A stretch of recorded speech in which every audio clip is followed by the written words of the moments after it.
મુખ્યમંત્રી બન્યા ત્યારે તમને શું કરવાની ઈચ્છા થઈ, એ પૂરી થઈ?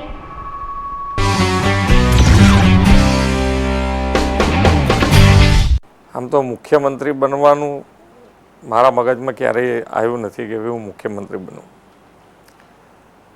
પણ મુખ્યમંત્રી બન્યા પહેલાં પણ કામ કરતા હતા, લોકોને, સામાન્ય માણસને કઈ રીતે મદદરૂપ થઈ શકાય, જેટલી વધારે મદદ થઈ શકે એ કરવાનો પ્રયત્ન.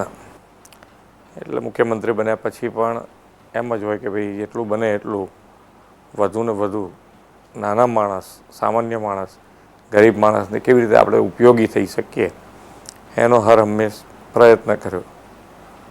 અને લોકોની ગરીબાઈ જોઈ છે, એટલે ગરીબાઈમાં કેવી રીતે મદદરૂપ થવાય એનો પ્રયત્નમાં હર હંમેશ રહ્યા છીએ.